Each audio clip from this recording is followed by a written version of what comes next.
Hello, everyone, and welcome to Talk Nerdy. Today is Monday, August 13th, and I'm your host, Cara Santa Maria. And before we dive into today's episode, I want to thank those of you who have made Talk Nerdy possible by pledging your support through patreon.com/Talk Nerdy. Remember, Talk Nerdyism will always be 100% free to download. And because of the top supporters, people like yourselves, people whose names I'm about to shout out, you make it so that other people can enjoy the show for free forever. I don't want to say forever. That's a big promise. I mean, you know, one day I'm not going to be able to do this anymore, but let's say for the foreseeable future, it will always, always remain free, though. That is something I can promise. And I couldn't do it without Rob Schreck. Rob, thank you so very much. You are the top supporter on the show by a long shot. And I know from our interactions on social media that you're going through an awful lot right now. And it's really meaningful to me that you contribute to the show, that it's something that matters to you in your life right now. It really does mean an awful lot. So thank you,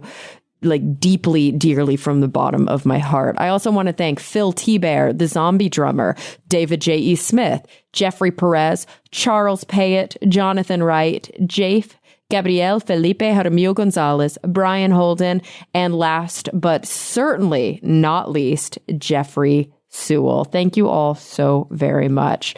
All right. You want to dive into this episode? I think I want to dive into this episode. This week, I have a really interesting chat with Dr. Siva Kumari. She's the Director General of the International Baccalaureate. And if you've never heard of International Baccalaureate or IB, you're going to learn a lot. I was an IB student, I should say, when I was in high school. It meant a lot to my educational. And I think it's really cool that I had a chance to talk to Dr. Kumari and to talk about what IB is, what it means, and how it's improving education across the globe. So guys, without any further ado, here she is, Dr. Siva Kumari. Siva, thank you so much for joining me today.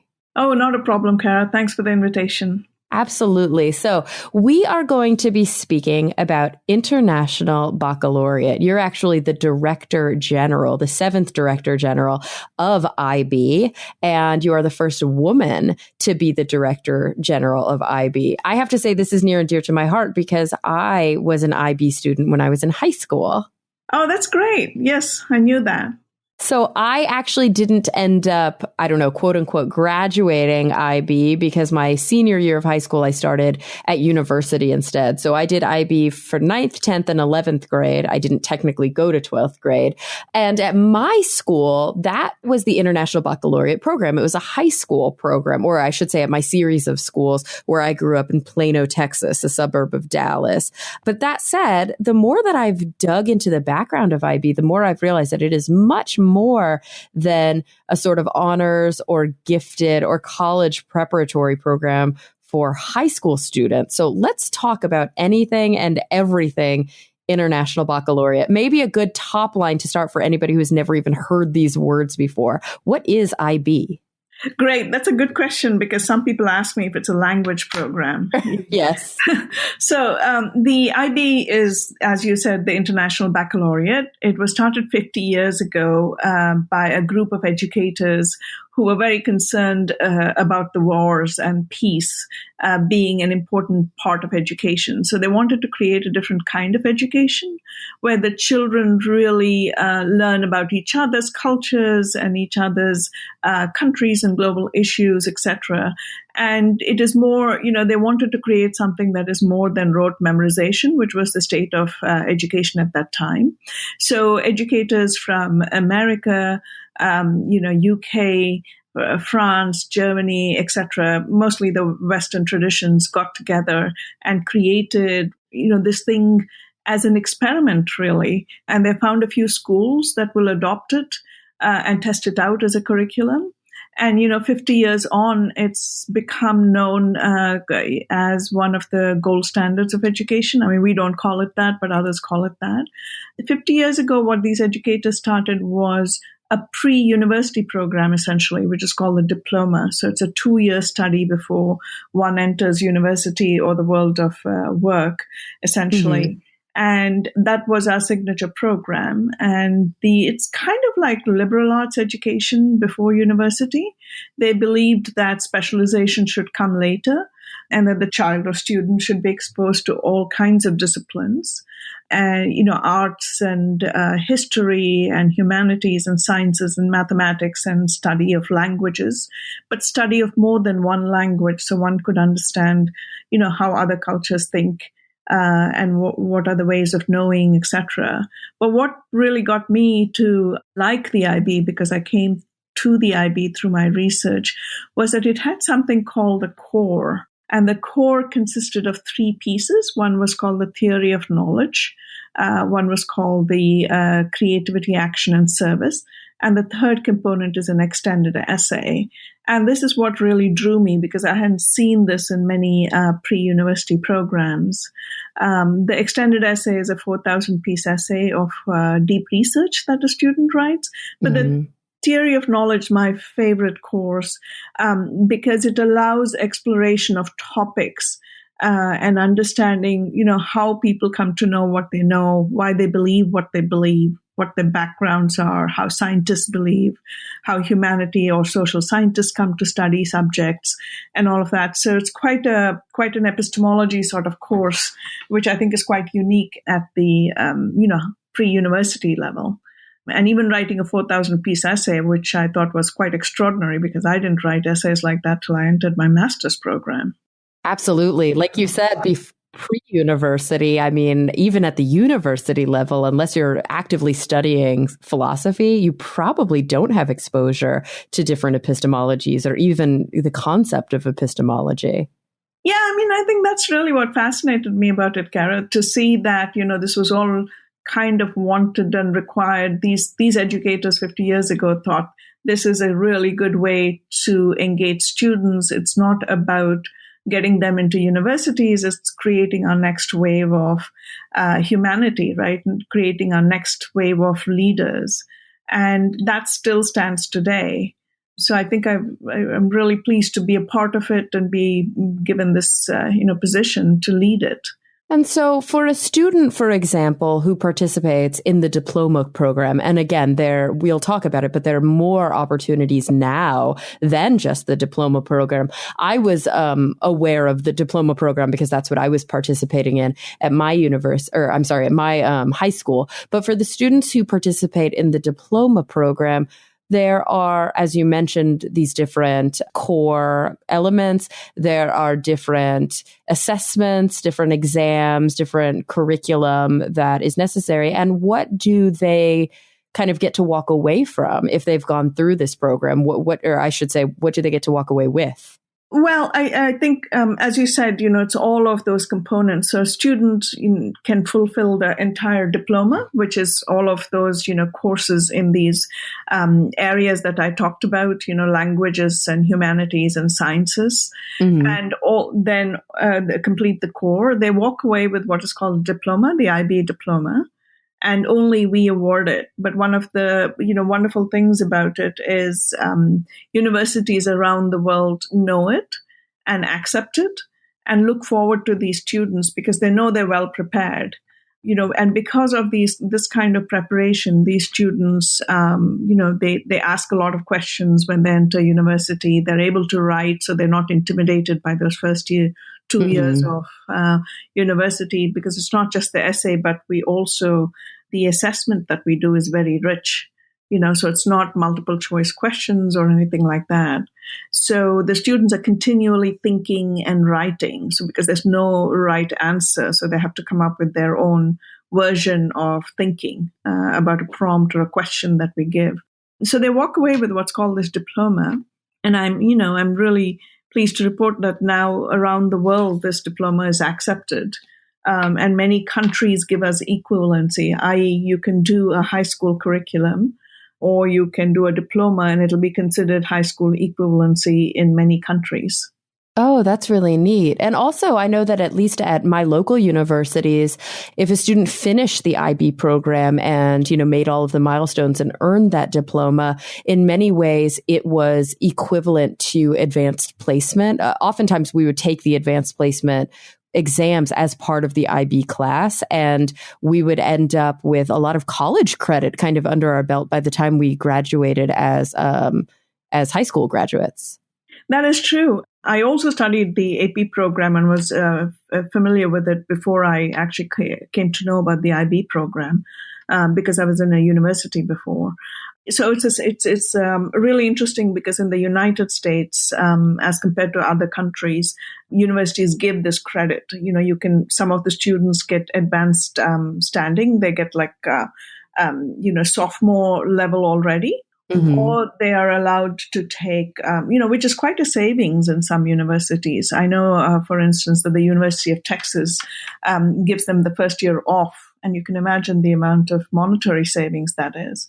Absolutely. But more importantly, I think, you may have felt this as well after you did your advanced courses, is you're able to move into a higher level of course in the university. So you're able to retain your level of curiosity and, academics, if you so wish, which is really nice. I think for all the hard work, it pays off. Oh, absolutely. Because that is a struggle, I think, for some students if they are achieving at a very high level at, a high school that really respects this kind of discourse. And then they start at a university and have to take maybe these remedial level courses, and they may lose interest very quickly. That's true. I mean, we do talk to the students about it. I talk to students who've completed the diploma and are now in their professions, etc. Obviously, we've been doing this for 50 years, so there are a lot of those, and they say this is the most rigorous education they've gone through in their life. Mm-hmm. And everything after it is doable. They feel they can succeed at anything. So that's a really nice preparation as well. Absolutely. And of course, students who have gone through the International Baccalaureate from all over the world have held positions in, basically every field you can imagine, because as you said, this is kind of more of a global training. It's not a specialty. So you've got scientists and diplomats and musicians, and it really runs the gamut. Yeah, absolutely. Anything we want, I think we've found IB alumni do. But I also want to make the point that, we are in the United States, our footprint in the schools is mostly in public schools. So I don't want to leave the impression that this is for only highly academically able students. We found, there's research that's been done where we found that when students from, say, low socioeconomic conditions, in Chicago public schools, for instance, when we did this study, well, not we, somebody else did the study, they found that students taking even one or two IB classes really felt very good about studying, about the way the subject connects to global issues, etc. And their aspirations went up and they did very well in college after. So I think it is, in my view, I don't know how you feel about these things, but it is if you give students really engaging learning experiences and set the standard, they will rise to it. Oh, absolutely. Even if you look at my particular, which is anecdotal, but my particular case, I was struggling a bit in high school socially and even academically, just in terms of not being as challenged as I would have liked. And so I did pre-IB in 9th and 10th grade at my university, or I keep saying university, at my public high school, by the way, I did go to public school. They offered something called pre-IB. So it was like getting ready for your IB courses. And then I completed my junior year of high school in a full IB load. That was my plan, was to graduate with and get the International Baccalaureate diploma. But again, my senior year, we petitioned to my high school and they allowed me to go to community college I only had something like 3 credits necessary to graduate based on curriculum standards. So they allowed me to go to community college. So I didn't get the International Baccalaureate diploma, but it didn't matter fully because I was so prepared when I started university a year early. And I was ready for it. I actually had the same problem that we mentioned previously, which is that some of those freshman level or even sophomore level, because I had clept out of a few of them, courses were not that challenging for me. Yeah. I mean, I think that's the interesting thing because, the one thing, that we prepare these students for is, to really be able to critically think. I Hmm. hope you felt that when you were going through your classes, because Absolutely. they're not being assessed. Of course, we have the teacher is able to assess some, and we take the marks that the teacher gives. But the rest of the examinations are conducted internationally. So you don't know who your examiner is going to be, so you have to be able to write towards an international standard, etc. And that's really, really good preparation for these days, I think. Because students, wherever we work, we're going to be global. I mean, I grew up in a small town in India and my job is now completely global. And, even if you work, in some place in the US, you're still going to be interacting with globally, or you're going to feel the global trends. So I think this kind of preparation where you have to think of global issues, you have to think about how to, process information from a variety of sources. All of these, I think, are good things, as we move into what's now being called the fourth industrial revolution, right? We're moving away from what we were calling 21st century skills, etc. Completely. And the interesting thing is that, as you mentioned, the IB started 50 years ago. So this was definitely pre-internet, but had this strong, always had, it was founded on this very strong global perspective. And it's so, I can only imagine how many more challenges there were back then, just logistically, to make sure that everybody was on the same page and to make sure that the standards were being kept up. Because you couldn't just do what we're doing right now and dial in and say hello from, right now we're across the country, but I do it all the time on the show with people across the globe. Yeah, that's true. I mean, it's pretty amazing because, it's our 50th year. So we're picking up bits and bites of, history. And what's amazing to me is till a few years ago, roughly till about 10 years ago, for instance, the IB would mail these, scripts around the world. And then the schools would send these paper copies of students' work to, some examiner we would tell them to send it to. And it was by pure luck that all of these came back. We would get all of these. So it's only now that we're doing this electronically, where we still send the students still write on paper. Unfortunately, we're moving away. We're working on it. But at the moment, students still write on paper, but they send it to a local scanning center. And, the scanning center then gives us the exams. But, if you think about how this thing was pulled off for 50 years with, the kind of fax communications and telephone communications that happened, it's pretty amazing, because it's the only educational services company that I know, and a not-for-profit at that started globally and kept growing globally.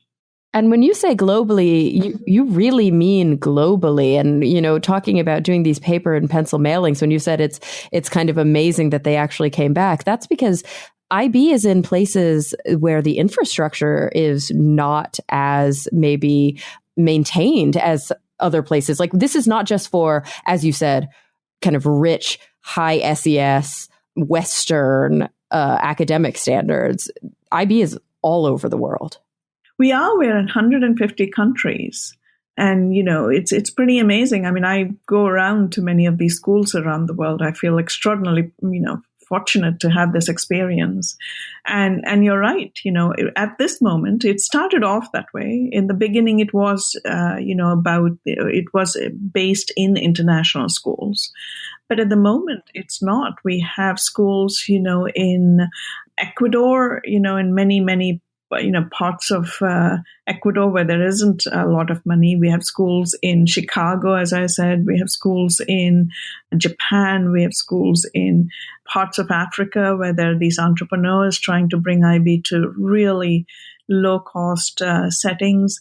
So it is really all over the world at the moment. That's so neat.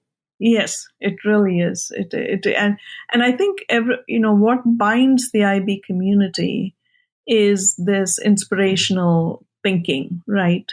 That humanity's problems are common, even though we're separated by borders. Mm-hmm. And, children who are prepared to think about how to solve problems, locally and globally, are really idealistically connected. And I think the other part for me, because I've been reading a lot about teachers, it's my job to keep up with what's happening in the world, so it's really interesting for me how many of our educational systems are really taking out the inspiration from teachers. Mm-hmm. And I think what I focus on, and an extraordinary number of my colleagues focus on, is how to put the inspiration back in teaching, how to trust the teacher, because at the end of the day, it's that teacher that ignites the learning in the classroom. Oh, completely. And when things become, too manualized, when they become too rigid, that's true. It can take some of that X factor away, that really is what makes the students inspired. I think it's interesting that you talk about this global perspective, because so much of the global perspective is about multiculturalism. And I know we say this all the time, that now more than ever, or especially in the American political environment, or, however you want to word it. But I think that this is not just a uniquely American problem. We're facing this in the West as well, all over the West, that there is a strong, entrenched, tribalistic kind of movement that's taking place right now.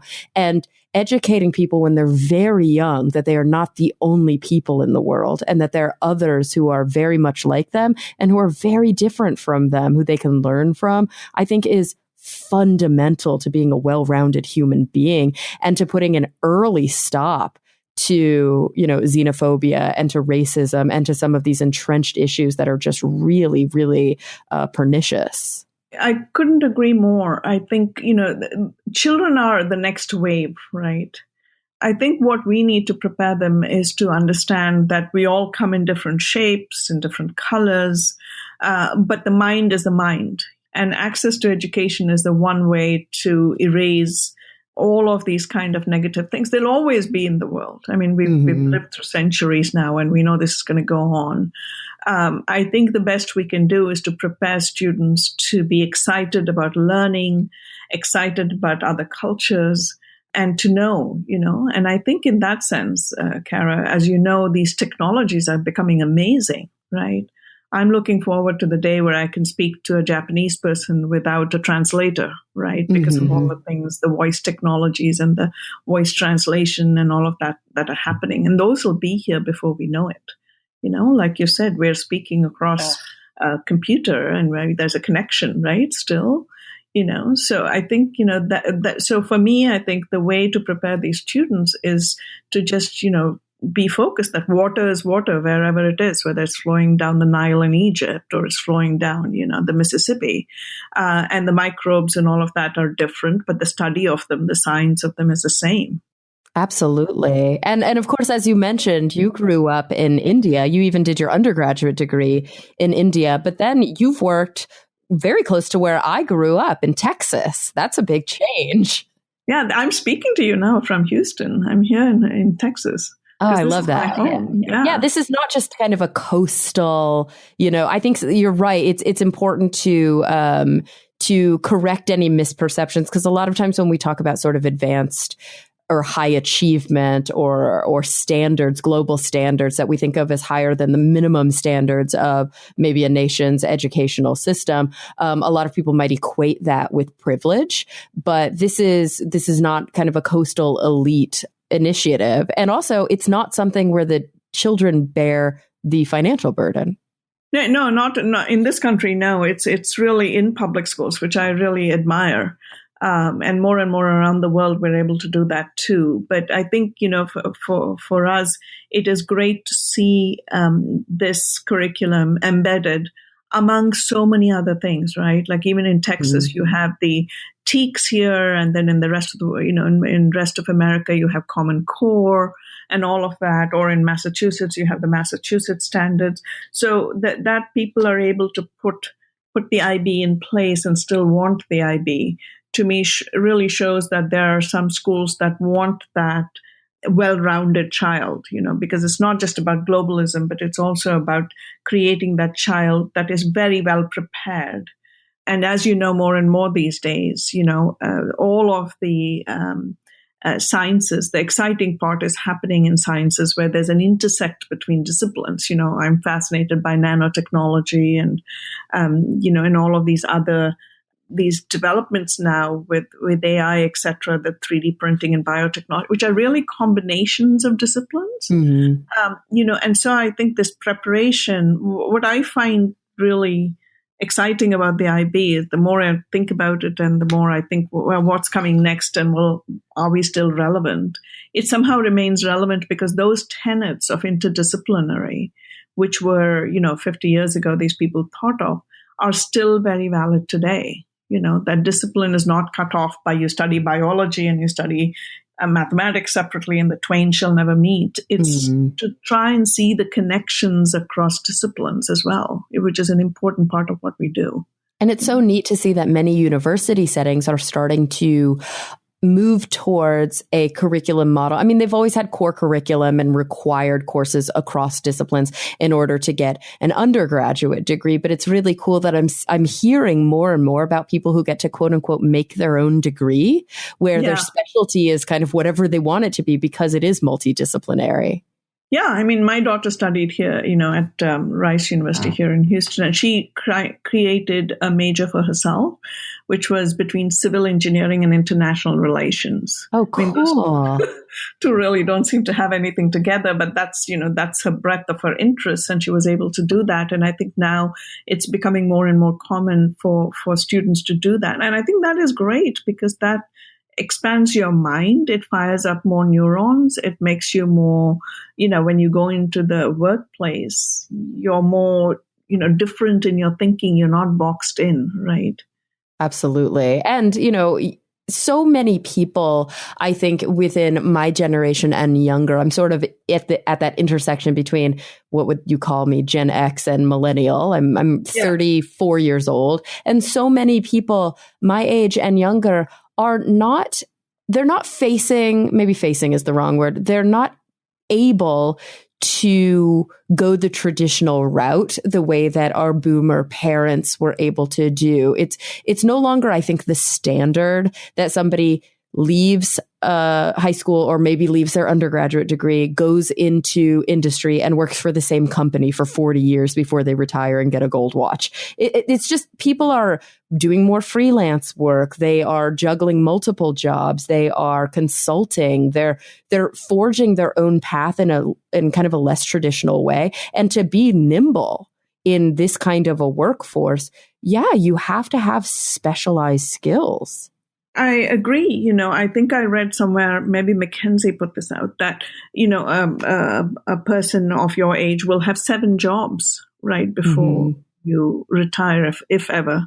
If ever. And we do these, it's not just 7, discrete jobs, but sometimes we do these massive career shifts. I'm 35 and I'm just now going back to school to get my PhD. I took 10-year break between my master's degree. And I worked on a PhD for a year and left at the time. It just wasn't the right time. But I took a 10-year break and now I'm back in school doing a massive career shift into another field. And I don't think that's terribly uncommon for people my age.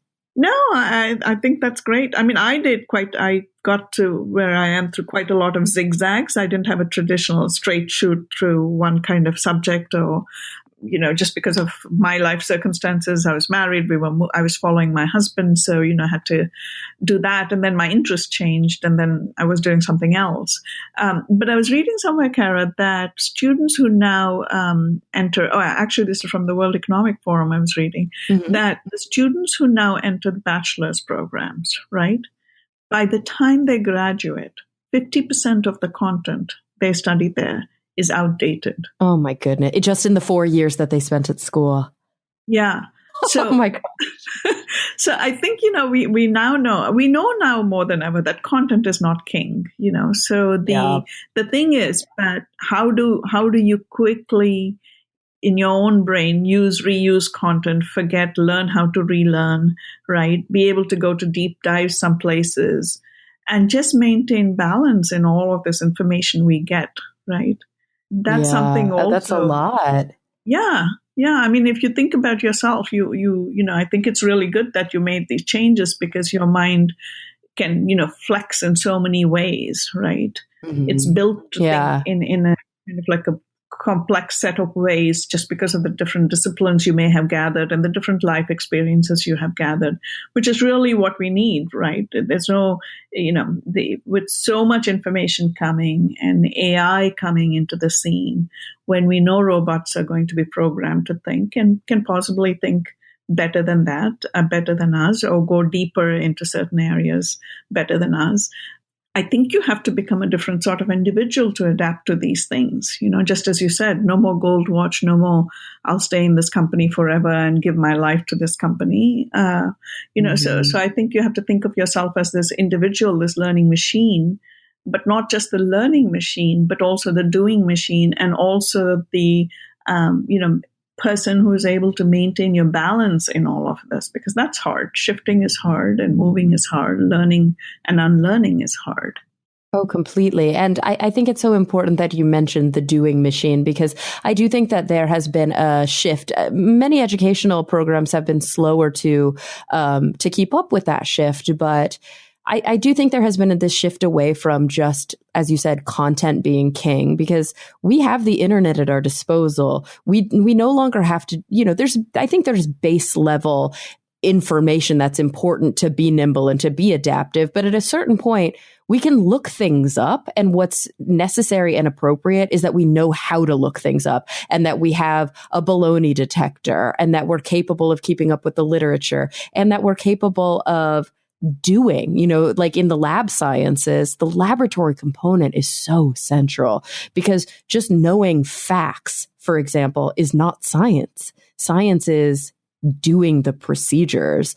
And that's just so fundamental to how we have to learn today. It's not just about knowing stuff. We can kind of look stuff up, and we can look up how that stuff has changed, but it's about knowing how to look that stuff up and knowing how to work with that stuff that's in our minds to draw inferences and conclusions. Yeah, but also asking the questions, right? Mm-hmm. Asking the different kind of questions, as you're saying, and so when you're doing that experiment, not just following someone else's procedure, but trying to think through what else can I study? What else am I missing, etc. Which is, all of the new data scientists and all. I like how they ask completely different questions based on the data they're getting, rather than starting with a question and getting the answer to that question. Mm-hmm. So all of this requires children to think, I think. And therefore, we try to prepare them for that as well, so that they're really unafraid to ask questions, because some of the systems that we see actually don't want the child to ask the questions. And I think that's not right. I think we need our children to be asking the questions, because after all, that's how their mind stays engaged, right? These are not robots we're programming. All right, guys, I want to take a quick break from the show to thank the sponsors of this week's episode, starting with Blue Apron. I talk about them all the time on the show because they are so good. They deliver farm fresh ingredients and step-by-step recipes right to your door in an effort to make incredible home cooking accessible to everybody. I love Blue Apron because the recipes are quick and easy. I do not proclaim to be a good chef, but they make it really easy. The ingredients are perfectly portioned. The dinner is quick. It's super tasty. And you don't have to think about what you're going to eat. You can skip meal planning and get straight to cooking with Blue Apron. And of course, there are chef-designed recipes and exciting partnerships like Bob's Burgers and MasterChef. Yes, Bob's Burgers and MasterChef. So what is cooking up this month? How about cheeseburgers with spicy slaw or seared chicken and tangy barbecue sauce? Yum, yum. So guys, I don't know what you're waiting for. Check out this week's menu and get your first 3 meals for free at blueapron.com/nerdy. That's blueapron.com/nerdy to get your first 3 meals free. Ready to become a leader? Enroll in Army ROTC. You could get a full tuition scholarship, and you'll graduate a leader and an officer in the U.S. Army. Army officers inspire strength in others. To receive more information about the Army ROTC program, visit goarmy.com/podcast today. Paid for by the United States Army. All right, guys, let's get back to the show. I think you're right. The two things that I think are the biggest failures that I sometimes will see in some educational perspectives or systems are A, the kind of stunting of that questioning mentality, and B, the expectation that students shouldn't fail, which I think is really detrimental. I think that part of learning is failing. Yeah. The thing you mentioned earlier is that we are not, over the course of the 50 years, we moved from just being the diploma program to going all the way to, we start at year 3 now, the age of the child. Oh, wow. So, and in that, we have a program called the Primary Years Program, in which we encourage the children to do their own project, So that program ends at 11 years, so roughly 5th grade in the US. And I think we ask them to keep asking questions. In fact, the parents of these children, this primary year program, when I talk to them, they say, well, our child just suddenly starts asking all of these questions, and then at some point we have to tell them the dinner table is full, and then we just have to say I don't know the answer, and I feel the parents say they feel bad, and we say, well, there's no need for you to feel bad, right? Yeah, look it up together. Yeah, exactly. Exactly. But we ask these children to do what is called an exhibition, where we ask them to take something that they want to change, in the world, or study in the world, and own it, you see. So they have to do their own research, and it's not as rigorous as our diploma research, but they have to do their own research.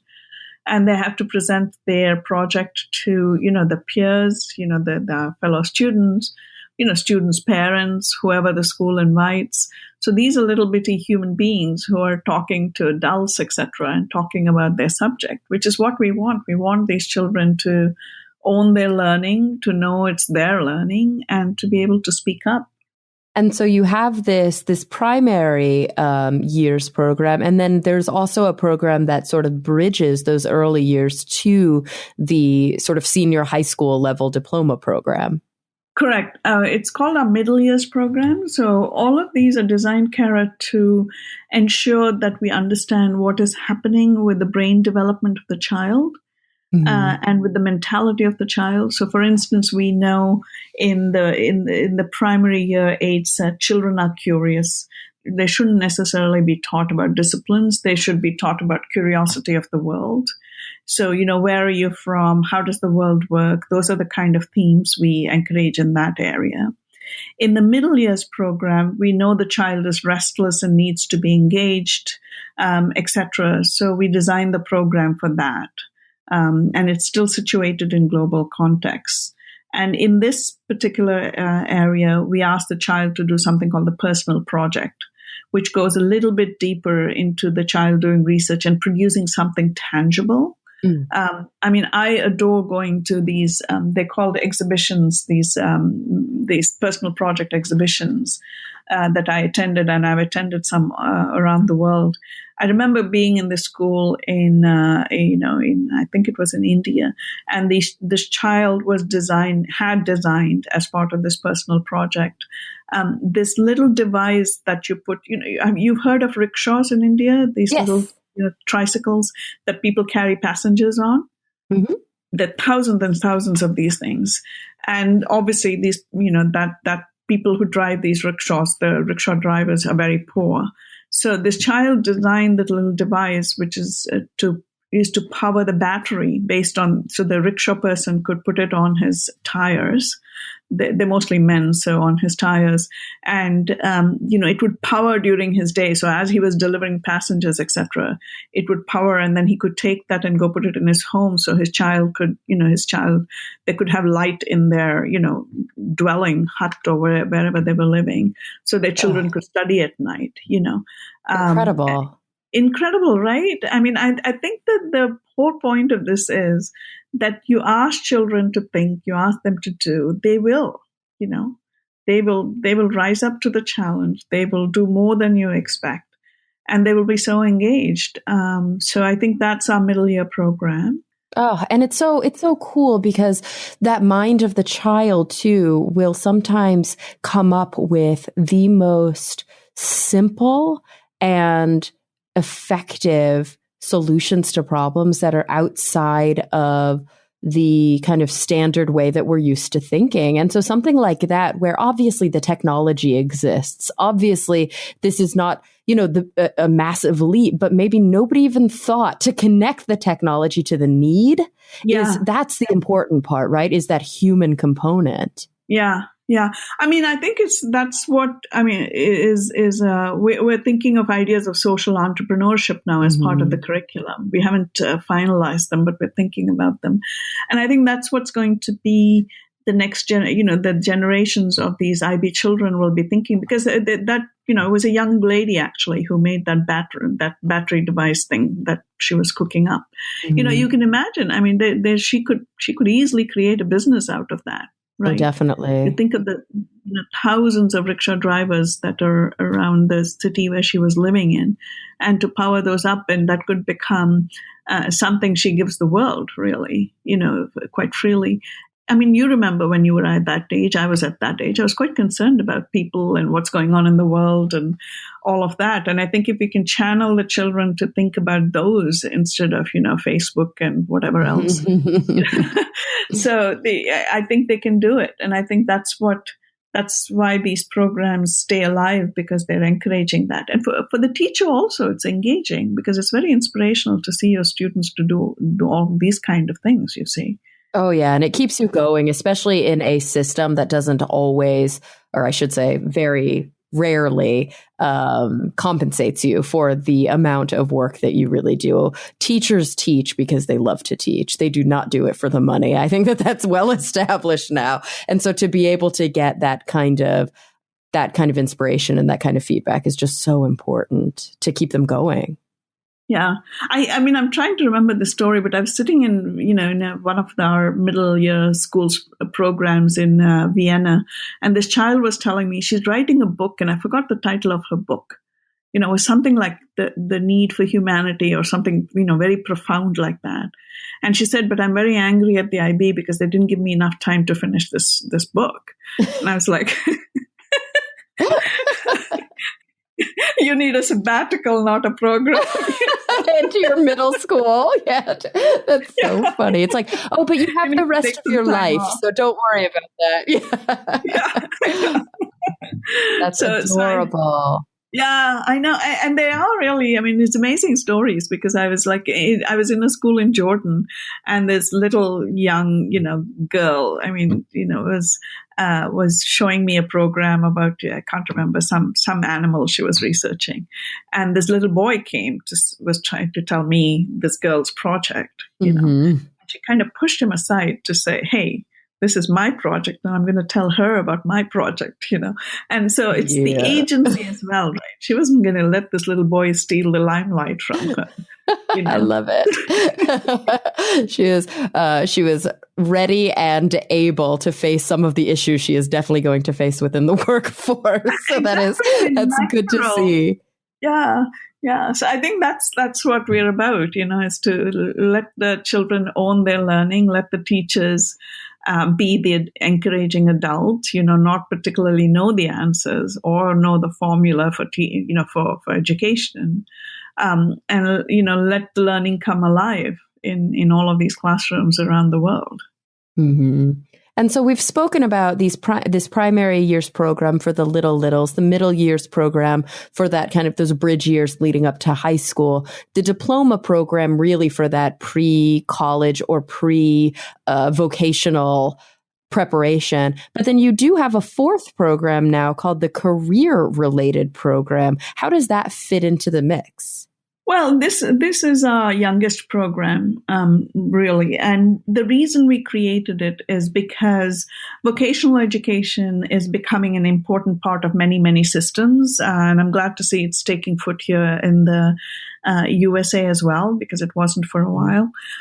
So essentially, we created this to say, many students want to enter a profession right at the start, right? Or allied professions right after they finish high school.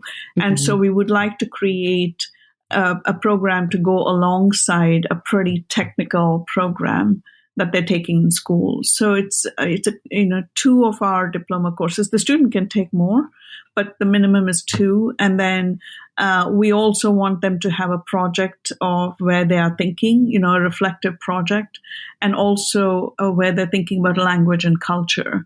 So it's kind of like a small package of our a career program goes with their bigger study of vocations. And we've designed all our programs with schools and educators, and this was designed with some educators as well who said we need an alternative for students in our schools who don't want to do the full diploma but are really anxious to go into vocations. Mm-hmm. So that's why we designed that one. That's really important too, because it is true that sometimes we lose sight of the fact that these sort of more quote unquote lofty educational goals, which are about thinking critically and about utilizing the scientific method and about having deep understanding of philosophy and humanity. Although those things, I think, are highly transferable because they can be applied to almost any profession, there are still some skilled positions, manualized positions, where even after an undergraduate degree, some students aren't well prepared for the realities of vocation. They kind of have this arrested development, this sort of safety in the womb of the educational structure. I've had friends who finished their PhDs and had no idea how to quote unquote adult. It is true, though, because I think, we now have so many highly technical fields where you do have to deeply study into that to get into a vocation right away, right? There could be allied health professionals. They could be, studying STEM fields and et cetera. And so I think that is a good pathway to go, especially when you don't have the money, say, to go to a full 4-year college or whatever. Your personal circumstances may not allow that. Mm-hmm. So I think this program is changing lives, though. I've been to schools where before these children didn't have any interest in higher education, etc. And this is particularly, we have a program that I visited recently in Kent, in the UK, and where we created this program in some schools. And the children there have been transformed, really. I'm, just surprised at how much of a life effect it has had, where they didn't think they were capable of taking these highly rigorous courses. So when they took the 2 IB courses, they realized, we can be challenged. I can do this. And they've actually moved away from thinking of vocational and going to the traditional bachelor's or whatever. I mean, that's not the reason it's designed, but it's pretty amazing to me how minds can be changed, right? And opportunities can be changed. So I think this program is going to be taking off quite well. It's just a fairly young program for us compared to the 50-year-old diploma, but it is taking off.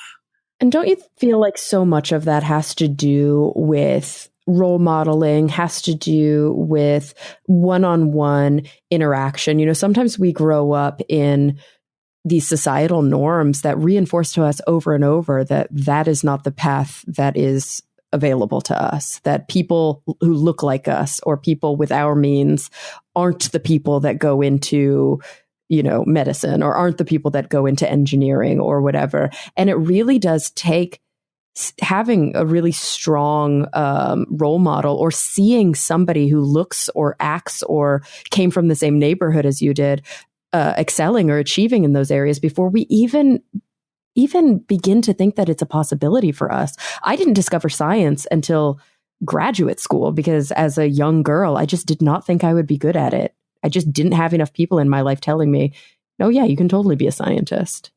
Yeah, that's very true, Cara. I mean, this is not my IB life, but when I was at the university before my IB life, I spent a lot of my time working with the children, or from low socioeconomic backgrounds. Mm-hmm. And one of the startling things for me was that role modeling, right? That being able to see yourself, Yeah. in that position is so startling, because I did a program where we brought some, medical students of color. I asked them to wear their lab coats and brought them together with these children in high school. Mm-hmm. And just seeing this person in the lab coat saying, look, I didn't make great grades when I was in high school, but I'm able to do this now. And here's my path. That made such an impact. And to me, that's a bit of a shocker, really, because it wasn't a shock. It was an eye opener, really. And I felt terrible because, here I was in the first world, right? And my children, had a father who, was a, doctor, etc., and had a scientific mind. So for them, the people they saw, it was a regular everyday occurrence, right? Mm-hmm. But I think our schools have to do more in bringing people like that into the classroom to say it's possible. Yeah.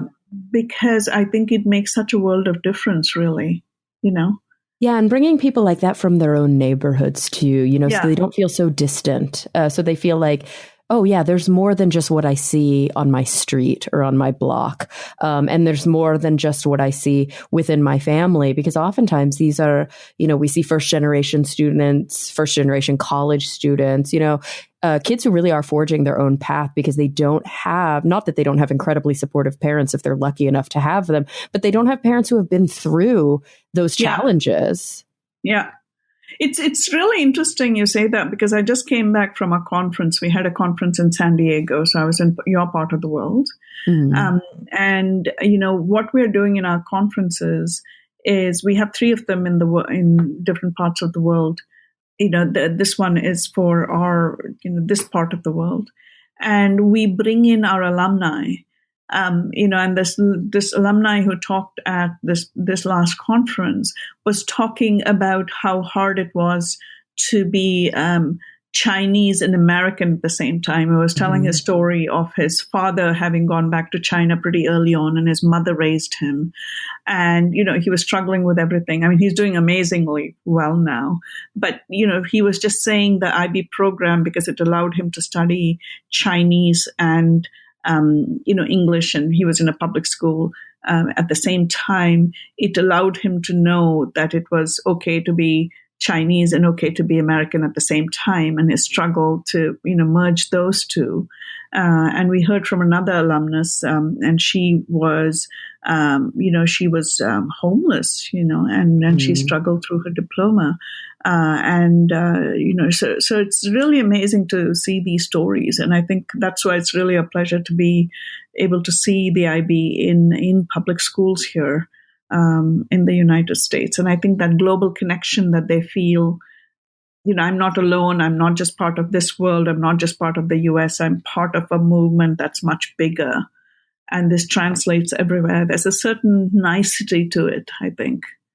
Oh, for sure. I'm definitely interested in your own personal perspectives, being, somebody who is both Indian and American, and somebody who has in many ways lived that life. And as you said, your own academic achievement has been very twisty and turny. So what brought you to the IB? How did that path go? Yeah, so I think before the IB, I was in Rice University, and what I was doing is I was studying at that time I was doing both research and administration. And so in my grant writing part, the research part, I was trying to study what are the best programs of science education in the United States. Mm-hmm. This was around 2002.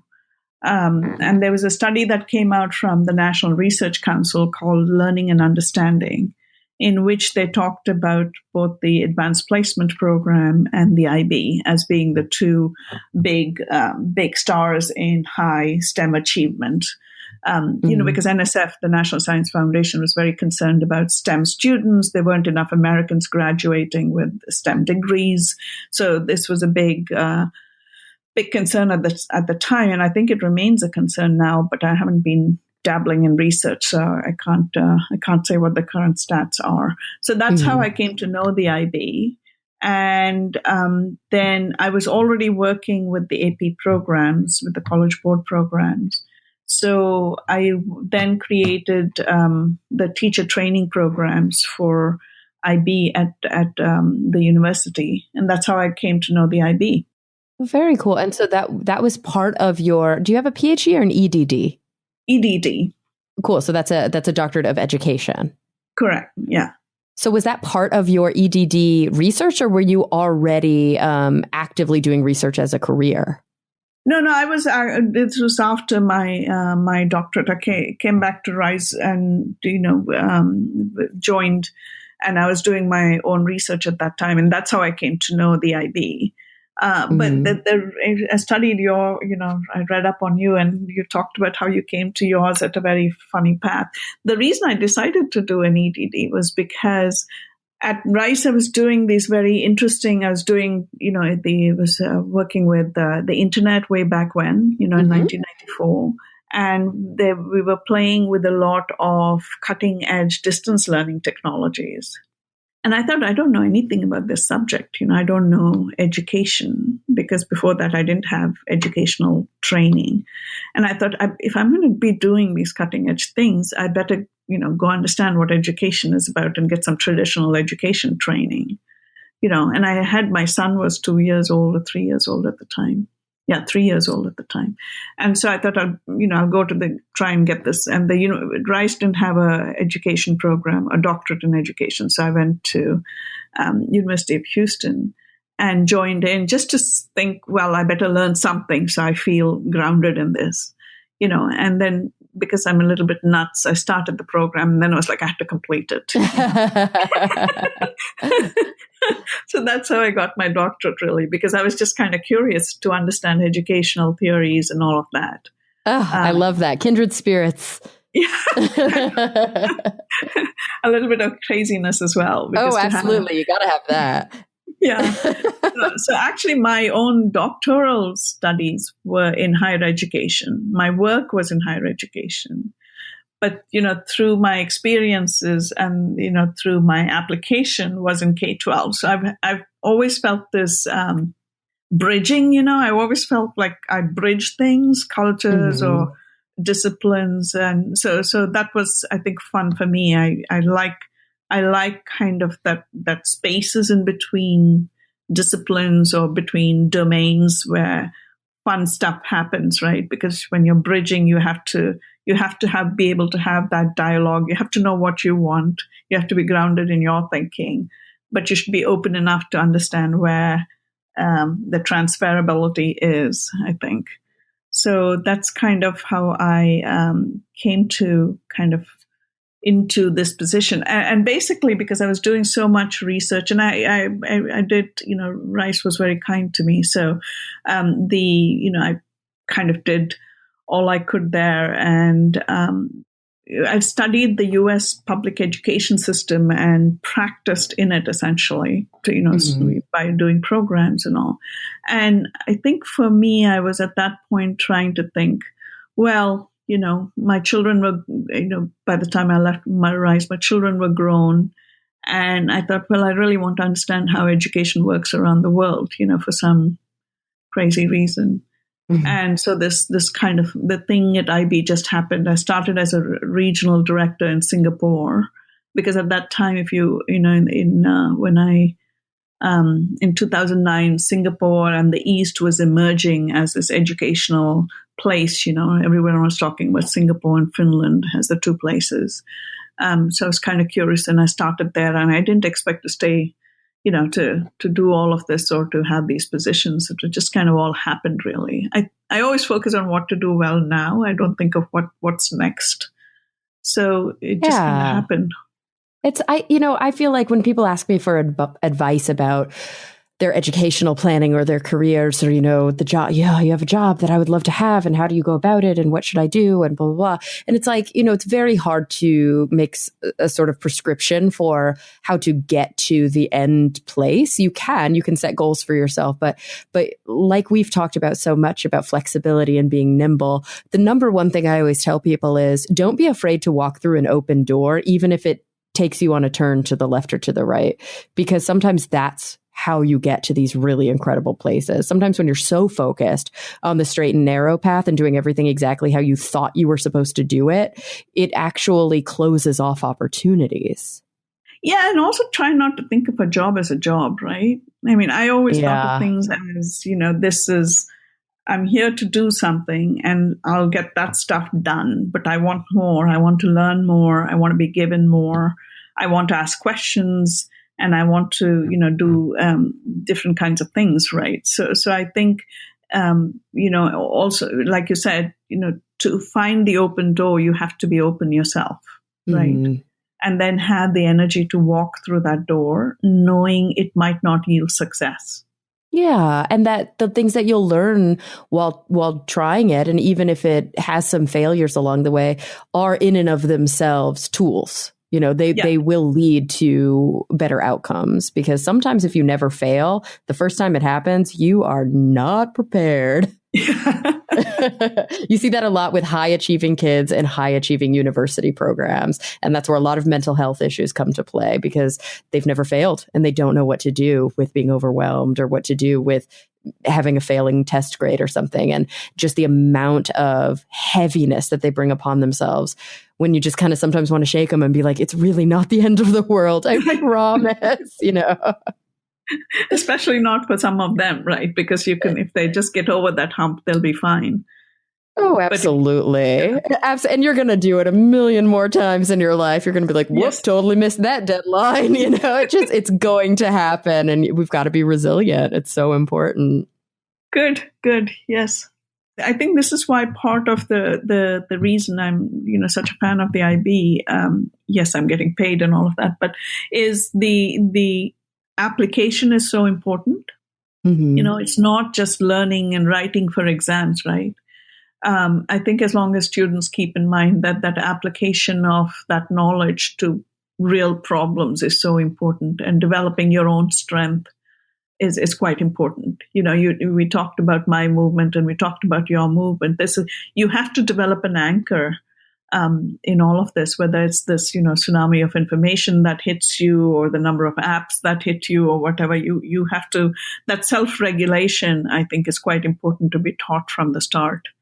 Absolutely. Well, I think that is such important feedback for all of us, whether we're still in school or we're lifelong learners. Siva, I have to thank you for joining me today. I've already kept you for an entire hour. I was hoping that I could steal just a couple more minutes to close out the episode by asking you the same final questions that I ask all of my guests on the show. Would you be amenable to that?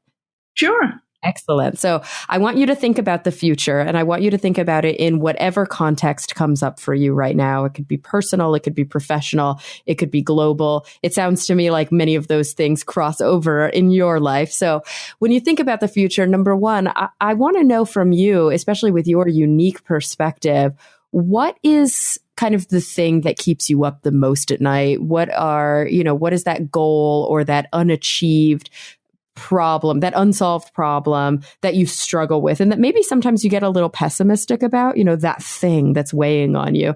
But on the flip side of that, what are you genuinely optimistic about, where you're not playing lip service, but you really do think that we're headed in the right direction? Okay, great. I am obsessing about something right now, and that is, I think, the stuff that's really bothering me right now is the role of my profession, the K-12 educators, in educating students about what's happening with the social media and all of that. Mm-hmm. So I am quite worried that children and parents are not being educated about the engagement with the devices, right from the start, and not understanding the swipes, the algorithms behind the swipes, what is being asked of you, how much time you're giving, how much it's pulling you in, and therefore the lack of, cortical activity and the lack of kind of the ability to focus and all of that kind of stuff. that is quite important, and not just for learning, but for becoming a human being. I think that stuff is worrying me quite a lot. I've been talking about it to our principals and heads of schools to say what's happening in schools. And I think we missed a beat in not educating our educators about all of this stuff, because now see how much you're programmed to kind of hit that swipe button and all of that. And I think if educated, it should be a responsibility to educate our children and our parents about all that is going on. Because sometimes I've seen, these devices being used as babysitters, or being said, that the children are learning something, etc. But that tactile need to touch and to learn and to engage and to talk and all of this, I think it's a new world. I'm not intimidated by it because I engaged with it. I loved it. I adopted it. It's part of my research, etc. So it's not an intimidating world. I think it's just that people need to understand what's happening behind the scenes. And also how to be media literate when they are interacting with our entire news feed or our entire informational infrastructure online. How do you filter the good from the bad? How do you make these kinds of critical decisions when it used to be you go to the library and you look in the card catalog and you just kind of trust that these things are vetted, and you can't do that anymore. But those things were vetted. That's why we had librarians, and they would curate the collections, and they would, whether we agreed with it or not, they would say these books are okay and these books are not okay. So there was that filtration happening for our children. And I think for me now, it's just not knowing, and, the immediacy as well, the kind of how much of the mind share is going into these apps, etc. I think are worrisome for me. But I think there's the possibility of educating, though. And I think, I have this positive outlook on life and the world that it balances itself out in the end. So I'm sure if we keep at it and keep educating our parents and children, I think that they will know. And they will understand. And I've certainly, speak when I'm invited to graduation talks, etc., speak about this quite openly, to say, think of what you're missing out when you're looking at that device all the time, or when it's trapping you, right? Sure. Yeah, be empowered, to use it as a tool, but to not be used by it. Yeah. So to answer your second question, what I'm genuinely optimistic about also has to do with technology. I think what I'm really excited about these days is I'm seeing some young entrepreneurs engaging AI in education, artificial intelligence in education, in ways that I haven't seen before. So not the transactional stuff, but truly thinking about how is this child's brain learning, right? And through big data and all of that, understanding how learning is happening, and not unidimensional learning, i.e., if I'm studying physics, let me give you another physics problem, etc. So not automated, paths or playlists and all of that, which are all good and well. But what I'm seeing is people who are experimenting with being able to use a number of variables, engagement with the material, persistence through the material, and all of that, and creating a learning engine that is able to do both, is able to remediate where the child needs more content, but also accelerate when the child, is able to progress further. And I think those give me great hope, because there's a lot of children in this world who don't have good teachers, unfortunately for them. And so I think for me that those kind of, if we can create those kind of content areas so that, any child anywhere can get access to a good education, that would be, I think, pretty amazing to me, so I'm quite optimistic about, where that's all going, and the few people who are experimenting, and where we can help in the IB to make that experiment better or deeper. I think we'll be engaging with those kind of new ideas and new ideations. Wonderful. I have to say I share in that optimism. Well, Siva, thank you so much for joining me. Before you go, let us know, where can people, read about your work? Maybe, I don't know if you are on social media interacting, or definitely about the International Baccalaureate. Where can they go to learn more? Well, I definitely have a Twitter feed, and I'm active on my LinkedIn feed most of the time, although I haven't been active there for a while. Mm-hmm. So I think both of those are sources to know about me. And the work of the IB is on our IBO website. It's ibo.org. Great. And I will link to that in the notes of the show. Siva, thank you so much for joining me. It was really illuminating and so much fun. No, thank you, Cara. It has been fun. Thanks a lot. Absolutely. And everybody listening, thank you for coming back week after week. I'm really looking forward to the next time we all get together to talk nerdy.